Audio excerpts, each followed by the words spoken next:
Nous commençons aujourd'hui avec Hope qui confie à Finn qu'elle n'aurait jamais dû l'embrasser.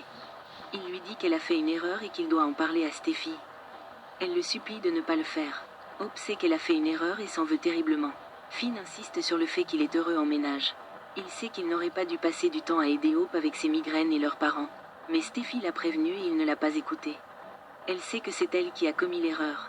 Et c'est pourquoi elle espère qu'ils pourront simplement passer à autre chose et oublier ce qui s'est passé.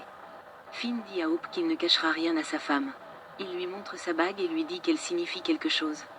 Hope lui rappelle qu'il y a déjà des tensions entre leurs familles, mais Finn affirme que Steffi mérite la vérité. Finn veut savoir pourquoi Hope a fait ça. Hope dit que c'était à cause du champagne et de la musique. Finn se fiche qu'elle ait fait ça pour énerver Steffi. Il dit qu'elle ne changera pas d'avis et qu'il va tout dire à Steffi. Hope s'affale sur une chaise et réalise à quel point elle a fait une erreur. Hope revient au bureau d'études, les paroles de Finn résonnant dans ses oreilles. Ses lèvres tremblent en pensant à ce qui va se passer. Steffi est à la maison lorsqu'elle entend un klaxon. Elle regarde dehors et trouve sa mère, Taylor, arrivant directement de l'aéroport. Taylor voulait faire une surprise à Steffi. Steffi est si heureuse de revoir sa mère. Taylor a passé du temps avec Thomas et Douglas, qui s'adaptent à la vie à Paris. Elle est heureuse de pouvoir passer du temps avec ses autres petits-enfants. Taylor demande comment ça se passe au travail depuis le retour de Brooke. Steffi dit que les bénéfices de la chambre de Brooke peuvent maintenir Hope Force the Future à flot. Mais elle ne fait pas confiance à Brooke, et elle ne fait vraiment pas confiance à Hope. Steffi s'excuse de se plaindre constamment de Hope à sa mère. Taylor dit que c'est à ça que servent les mères. Steffi sait que Hope a une mauvaise influence sur Finn, et Taylor se demande si elle ne devient pas sa mère. Steffi a mis Finn en garde contre elle, et Taylor lui rappelle que Finn l'aime énormément. Steffi est reconnaissante que sa mère soit là. Taylor dit que Finn est un mari aimant et fidèle et qu'elle n'a rien à craindre. Steffi dit qu'elle doit s'inquiéter pour Hope. Et elle est contente que Taylor soit là pour la soutenir.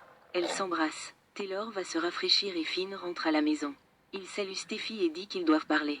C'est à propos de Hope. En prison, Poppy est conduite dans la salle d'interrogatoire et trouve Lee qui l'attend. Lee n'a pas pu résister à la vue de sa sœur en prison. Poppy insiste sur le fait qu'elle n'est pas une tueuse. Elle demande si Lee a parlé à Luna, car elle est très inquiète pour elle.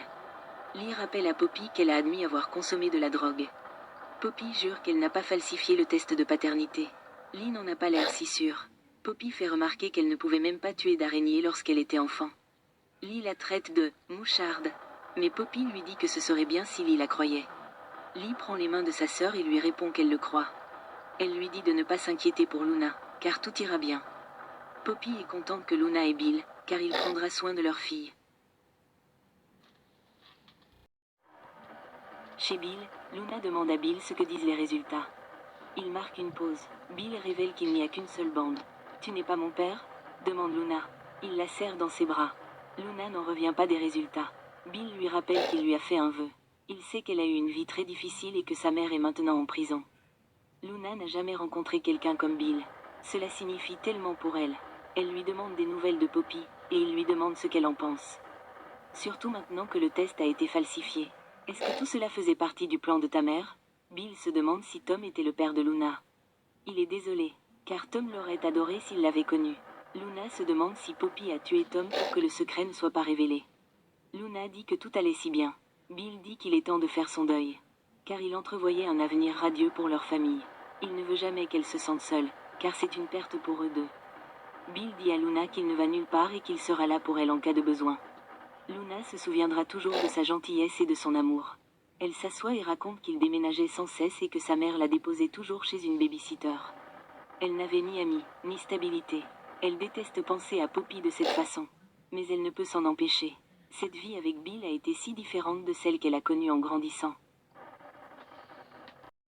Bill se sent terriblement mal. Elle était si fière d'avoir décroché son stage chez Forrester Création, car elle pouvait ainsi rompre avec son enfance. Elle affichait un sourire courageux et faisait comme si tout allait bien. Mais ce n'était pas le cas, jusqu'à l'arrivée de Bill. Il lui a offert ce qui se rapprochait le plus d'une vie stable.